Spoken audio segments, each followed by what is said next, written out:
I'm Kendra. Here's our host. A man whose idea of dressing up is wearing a necktie over a tank top. Gary Monteroso. And thanks for that lovely introduction. Gary Monteroso here. Welcome to What's on Tap. One of the, most frequent questions that I've been asked this summer has to do with the status of beer events, beer festivals. And by and large, most of them have been, in fact, postponed or canceled completely. Some of the, most prestigious ones here in the Delaware Valley include the Atlantic City Beer Festival, which was originally scheduled for April and now was moved back to early August, and in fact was postponed until 2021. The Philadelphia All-Star Craft Beer, Wine, and Cocktail Festival, which I absolutely love, was scheduled for the tail end of September. I believe it was September 25th. The Phillies are resuming play, and they now have that home date, that date scheduled as a home baseball game. But that wasn't the real reason. Again, it has to do with the fact that crowds are not allowed to gather in Philadelphia, and that's going to be indefinitely. But that event will be taking place in 2021. It is fantastic. Summer Swelter in Pittman, New Jersey, again, one of my favorite events, which was to take place in the middle of August, again, raising money for charity. Not going to happen. It's going to be pushed back to 2021. So that's what people are asking me. What happened? When you get together, try some beers, and get together and see some friends. That being said, I've given you all the bad news, but I believe there is potentially some good news. And we have a man here that's going to be talking with us about that. That is it would be the second, Dennis, you have to correct me on this, the second annual Delaware Beer Festival. Dennis Carradin, is that correct?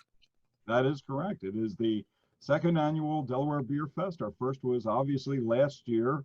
Turned out very well, and this year we actually we've had it scheduled for a couple of different times, and like you were saying, we thought we would have to cancel it completely, but we didn't. We have moved on. We've moved it from the date that we had. It was supposed to be August 22nd, but the masterminds behind it all sat around, talked, yelled, screamed, cried, all that, and we are having it October 3rd. Okay. That's an update for me even. That's an update for, I just literally got that date prior to talking with you today. Just literally got it about 20 minutes ago. But it is on, and we have the second annual Delaware Beer Fest. You heard it first here. We heard it first on What's on Tap. Absolutely. Well, I appreciate the update. Thank you so much. And I do want to mention this. Now, the location is very unique. I love this location. I've not been to this facility, but I understand it used to be part of the DuPont estate, Dennis. Yeah, this was, so it's at the Figure 8 Barn in Bellevue State Park in North Wilmington, right off of I-95. This was the horse stables for the DuPont family at one point. And when you think horse stable, I don't know what people envision with a horse stable. I don't envision a 20,000 square foot facility. But nor do I. This is what this barn is. It's amazing. And they have this beautiful area up front, outside of the barn, that we're going to utilize for our, the guidelines with some social distancing. But we're making this Delaware Beer Fest a little bit different from last year. We're making it a very exclusive, high-end type of beer fest that we're going to do the social distancing. We're going to have different times for people to come in. So the crowd will be smaller, but they're going to be walking away with a ton of merch, a ton of swag. We're looking at walking away with exclusive beers, tasting exclusive beers. So we're developing this into almost like a gala sort of event that people could come out and really, really enjoy. So we're saying that from things that are negative, from negative aspects, we can turn them around and make a positive from them. It sounds like what you're doing. I mean, I applaud you, and I guess we have to include the state of Delaware for working with you on this. Is that correct? Absolutely. They, and you got to look at the challenges. I know that everybody's upset, and my real job, if I have that side gig of working at a beer fest, my real job, I'm a trauma therapist, and we look at the government right now and say, look, they're shutting us down. They're not doing this. This is affecting everybody. And Mm-hmm. for the state of Delaware, for Parks and Recreations to say, look, we want to help as much as possible as long as you're safe and you follow these guidelines. I have to applaud them. I have to thank them for even allowing us to think about doing something like this. Mm-hmm. Let's get at two areas that I want to explore. First of all, you mentioned earlier the social distancing. Now, are you going to do this based on split time schedules? Are you going to have 2, 3 sessions? How are you going to be doing this specifically, Dennis? That it's definitely 2 sessions, possibly 3 sessions. Okay, so that's still to be determined, right? Yep. I believe it's strongly we're at 2 sessions.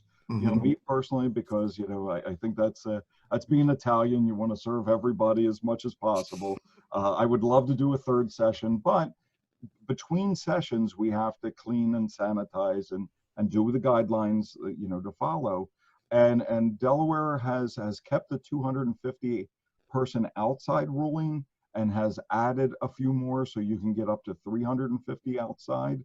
So we're looking at that exclusive, and you mentioned the All-Star Craft Beer, Wine, and Spirits Festival. Our partners with Ray and Jeff and Dennis with upcoming events are helping us make this kind of dream a reality, to say, look, we can have an event during COVID-19 pandemic and have a safe event, but have an event that people are going to love. Well, Dennis, I think you know my thoughts on upcoming events and Ray. I mean, they are absolutely, Ray is just the best. I think the world of him. He's a fantastic guy. We've had him on our show, and he is just doing a remarkable job, as is the company Upcoming Events. Love what they're doing. Ray has been certainly affected because, as we all know, he puts on this event, a comparable event, at stadiums all around the country, basically. So he was so hit by this Oh, pandemic absolutely. this summer. We started we started working them as their charity, the Trauma Survivors Foundation, started working with them, and we were scheduled to be in every city with them Mm. prior to, I guess, the train wreck as we know, 2020.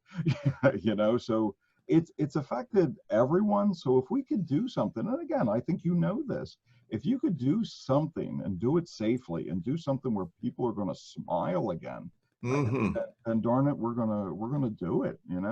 I support that 100%. And the second thing I wanted to talk with you about is the fact that you are raising money for a remarkable organization. And I am so into this. I love this. Give us a little bit more information, because this is dear to you, Dennis. I know this for a long, long time. Yeah. So our foundation is the Trauma Survivors Foundation.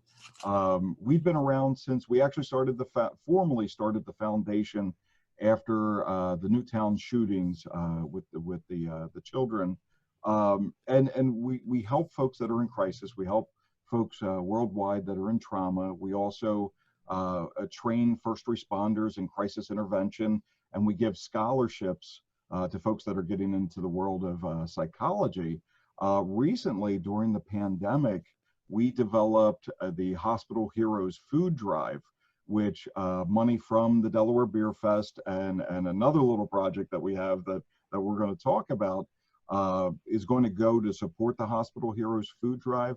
To date, we have delivered or served 15,000 meals to frontline workers, first responders in hospitals, nursing centers, police and fire stations, and we've raised about $150,000 to continue that support.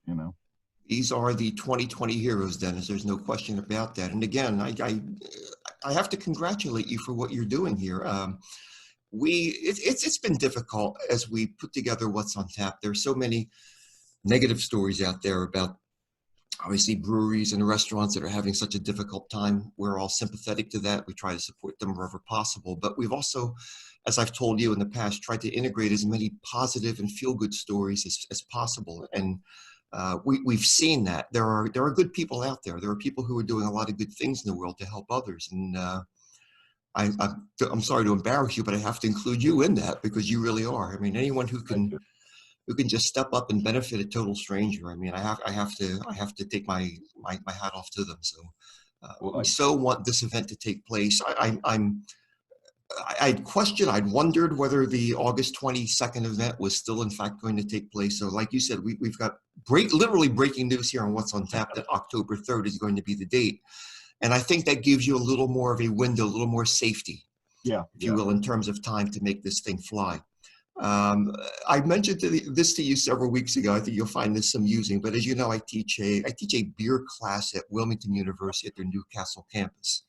And people are probably giggling right now, teaching kids to drink. Well, that's something. Yes, I imagine it is. Where were you when I was in school, Gary? Where were you? Well, I mentioned the story that when I was in college, I used to have to sneak it on the campus. Now they're paying me to actually bring it. So it's a whole other thing. But my students, a couple semesters ago, asked me, they said, Gary, did you go to the Delaware Beer Fest last year? And I said, no, I knew of its existence, but I didn't attend. There were so many, obviously, last year that you had to limit. Well, my kids loved it. They absolutely loved it. I think I told you about this. And so you did something. The first year is extremely difficult, putting this thing together. And did you work with Ray last year on this also?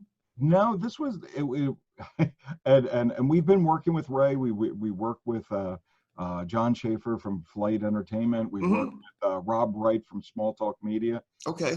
I actually wanted to do something to kind of prove that we could have something in Delaware that doesn't follow the Delaware model. And I hate to, and I'm a Delaware kid. I was born and bred, I've been flipping pizzas at the St. Anthony's Italian Festival since I've been 4 years old. I see pictures of them online. And I'll tell you what, if your full-time gig doesn't work out, maybe making pizzas will be the next thing for you, man. I love doing it, and I come up with these crazy concoctions. and we, people were telling us, like, look, well, the only beer festival was the Odessa Beer Fest. And I said, I love the Odessa Beer Fest. And I love where the money goes and the organizers. But when I did a search online for the URL for Delaware Beer Fest and Delaware Beer Festival, it only cost me $2 to get that URL. And I went, there's got to be somebody that's done it. And I kept looking, and it was small little events here and there. And I said, you know what? No, I want to showcase Delaware, and I say that, and people go, well, you live in Glen Mills now. And I said, yeah, I'm a Pennsylvanian now, but I said, Delaware is always that near and dear special place in my heart. And I said, if we could showcase those beautiful areas of Delaware and have fun and raise money for a charity that helps so many people, then why not do it? And I had people, no lie, Gary, I had people say, you're crazy. Nobody's going to come to it. And I went, are you serious? It's beer. And well, who's going to go to a state park, and who's going to go to a barn, and who's going to, and I got a lot of backlash, not just from my inner circle, but I had put surveys online and all that. So I, in a bullheaded Italian way, I said, you know what, this is going to happen. I don't care.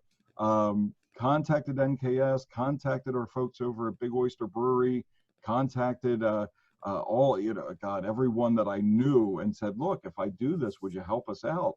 And then next thing I knew, it started pouring in, and we started selling tickets, and I went, oh, this is actually becoming real. and then you got scared. I got nervous. I called Jeff Hazelwood from Upcoming Events, and I said, Jeff, I need help because now I'm losing it, right? And he said, no, I'll be there. I called John Schaefer, and he said, we'll get you entertainment, and it just turned out, and I loved it. Now, there are certain glitches that everybody goes through for your beginning year, but when we walked away with it, and I was hearing more positive than negative, then I knew we had something special. I knew that, hey man, we could do something really nice, showcase this great place in Delaware, and raise a little money to help people out. And actually that money was used very early on with the Hospital Heroes food drive. We saved some money on the side, and that was some of the first money that we used to pay for meals for our first responders. Fantastic. 2 or 3 years ago, I guess it was, when I was working at a different TV station, but still putting on What's on Tap, the management of the station created a What's on Tap beer festival over at Wheaton Village in Millville, New Jersey, which is a beautiful outdoor scenario. And we kept it small on purpose, obviously. There's a lot to be said for smaller events. I mean, there's the big venues, again, like Great American Beer Fest, Atlantic City, and so on. But there is something to be said, at least in my mind, for a smaller, more intimate event. You can, you don't have to wait in line for 20 minutes to get a 2-ounce sample of beer, for one thing. But we walked away from it quite successful, and I wanted to evaluate it by contacting my vendors. How did they specifically feel about it? Were you taken care of? You know, one of their needs is ice. You want ice, ice, ice, especially during the summer, fall months. So I guess you got substantial feedback from your clients, first of all, but also the beer vendors and the food purveyors, correct? Yeah, everyone, you know, and it's funny because you had a couple of folks that I guess came in and they were very leery of it originally, because obviously it's the first. But we had certain brands that were there that, you know, we had a 4-hour window, and they were sold out within an hour and 15 minutes, and had to get resupplied with beer because people were enjoying it. I guess their thought was, you know, even though that I told them, I said, hey, look, we sold X amount of tickets. I think their thought was, well, yeah, he's inflating the numbers. And then they saw the people started to come in, and they're like, he's not lying to us. And I said, this is going to be a big thing. Plus, I think it was the hottest day of the year, so everybody was going back for second and thirds, you know. So they told me, one, obviously ice was needed more. We thought we had enough, but it was so hot that we just kept trying to get more and more ice. A couple of brands, you know, people were saying that, you know, that's not our favorite, but I think you expect that. And even the vendors came back and said, you know what, we should have brought X, Y, and Z brand. You know, we should have brought that type of beer. That would have went better. So it became this really nice dialogue with them, you know, and especially the breweries around here. Some of them just absolutely killed it. Like I said, Big Oyster, who is our huge supporter, they did great. Beaufort Brewery did a great job. Liquid Alchemy, where they do mead. Oh my God, people were flocking to them. So all these local brands were doing a great job. They were killing it. Now, you mentioned twice, and I do want to get into this because these guys are very dear to you. I know that, and that is Big Oyster Brewery, because I believe they created a special beer, correct? Oh, well, yeah. We had a lot of trial with that one. That was tough. I'm going to tell you right now, tasting the right beer is very difficult to do, you know. Well, listen, I've been doing this for 27 years now, Dennis, and it's a lot of work. I'll tell you that. You know, that's the hard part of my job. So Big Oyster Brewery, which is down in Lewis, you know, I always tell people, and if you ask my inner circle how I introduced Big Oyster Brewery, I always say I love their beer, not because they sponsor us, you know, and I truthfully say they're I think by far one of the best breweries, not only just in our region, but best breweries all the way around. We started kicking it around like, hey, would you do a charity beer? Look, as a brewery, as a smaller brewery versus like a Sam Adams or have you, the Boston Beer Works, you have to be careful because their margins are so small of how they pay their patients or how they pay their workers and so on. And then here comes COVID, smacks us all in the face, and it was like, look, we might not have this happen, but the due diligence of Mike Anderson down there, Emily Vacris, they were awesome. So we developed this light IPA for the non-IPA drinker, and like an introduction to an IPA. Okay, like a transitional beer for the people who aren't quite ready to jump in the hops yet. Yeah. Like you basically said, you know, I need a little bit more than a Miller Lite. Okay, it's a good analogy. I like that. And so that comes in, and we tasted it.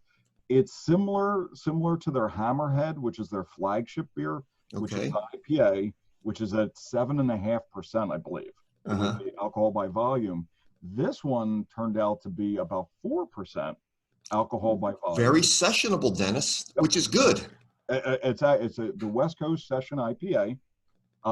It has the same type of profile as the hops. They actually just came out with a Hammer Light as well, which is a lighter IPA. This one is a little bit different than the Hammer Light, but still has that really great IPA taste that people are going to enjoy. Dennis, do you realize you're sounding more and more like a beer critic? I mean, the terms you're throwing out. Well, it's a West Coast IPA, and the ABV is this. So, I've been doing my research. I am very impressed. I want you to know that. So, when we put on a full-time assistant here, I'm going to call you first. I'll be fine in the back. Just keep bringing. But the cool part about it too, it's also a light beer. So I think for their 16 ounce, because they come in their 16 ounces, it's like 118 calories. Where IPAs are notoriously heavy, this one's 118, and I said this is going to be the porch sipper. You get on the porch, and I'm a cigar guy, and I'm going to have a couple of these and a good cigar, and I'm gonna enjoy it. And the cool part is the money goes back to our scholarship programs. Beautiful. And to the Hospital Heroes Food Drive.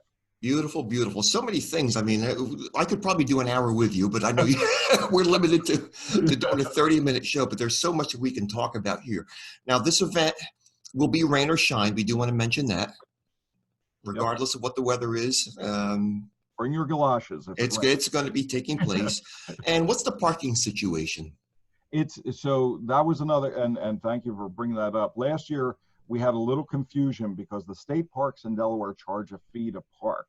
Mm-hmm. So we are doing free parking this year for everybody that comes in. So it doesn't matter if you're in state or out of state, it's free parking. It's a huge lot, so you're not going to have a problem. Beautiful. I always tell people, look, if you're going to a beer fest, and you know this better than I do, get a Lyft, get an Uber, get a designated driver. We have a ticket very specific for designated drivers. Mm-hmm. We want you to come in and enjoy, but we want you to do it safely.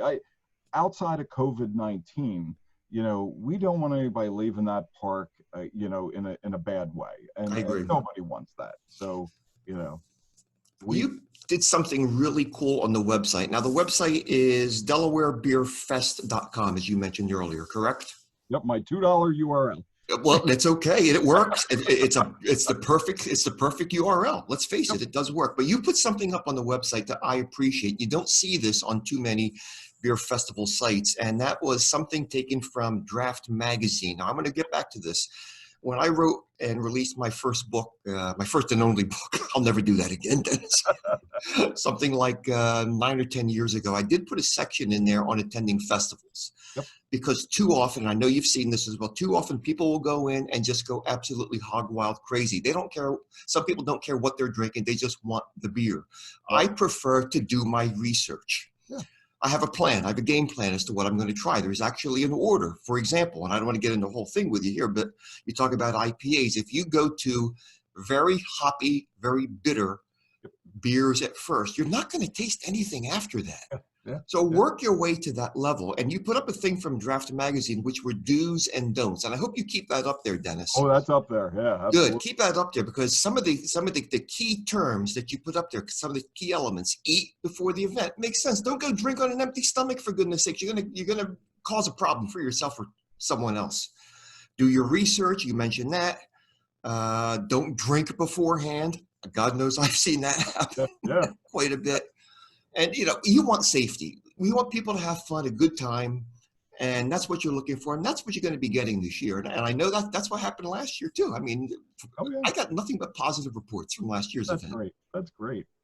I think if you just do your due diligence with any of these events, anytime we've done, we were out in Minnesota with the craft beer, wine, and spirits festival, and they had 272 offerings. So you literally had this conga line of different types of alcohol. And if you're not doing your research, like you said, you're walking in there drinking anything and everything, and you're going to walk out in a very bad state, That's right. You want to enjoy. And that's why the cool part about this is that we're going to have not as many breweries and not as many wineries and what have you. We're actually going to reduce the numbers, but we're going to bring up the high-end stuff. Okay, that's curious. Wow, interesting. Because I looked at your 2019 lineup, and it was very impressive because, as you mentioned earlier, you're bringing in a lot of regional breweries. We can mention them like the Fordham and Dominion, for example. I know Yards was there last year. I think, did you have Evil Genius also? We had them there. Yeah, that was their appearance of adulting, the guava. Mm. Yeah, they had that there. I was it guava? Guava, yeah, amazing. Yeah. So you had them, but you also had you mentioned the Sam Adams were there, right? Yep. So we had Bud Light. We had the variety. You had it for everyone. You had Yep. beer for everyone. You could find a beer. Anyone could find a beer he or she's going to like. Yeah. Oh yeah.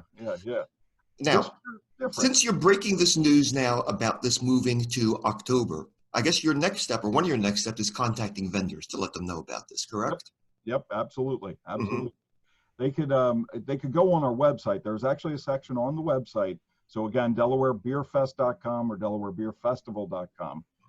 They can go in there and actually say, hey, I'd like to be a part of this. And then we vet them out because we're not going to do as many people. So me personally, and again, I think this will be in alignment with Ray and everybody over at upcoming events, is that we want the people that are developing very special beers.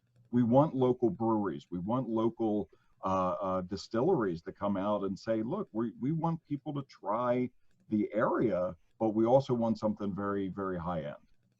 So we have a couple in mind, no worries. And obviously we're going to showcase Survivor's IPA. But, of course, which is a beer I definitely want to try. I want to tell you that right now. And we have, and after this, I have an event that you could try it at and you'd be my guest. But we have, it's that ability to say, look, you can get this beer anywhere you go. But if you come to the Delaware Beer Fest this year under these safety precautions, you're going to get a beer or you're going to get a spirit or you're going to get a wine that you're not going to get anywhere else. And that's kind of what angle that we're looking at for everybody. So everyone in there comes out of there going, wow, this is pretty amazing. Didn't know this was in our area, So that's where we're headed this year. Okay. Pricing probably has not been set yet because there's still a question as to the logistics of this event.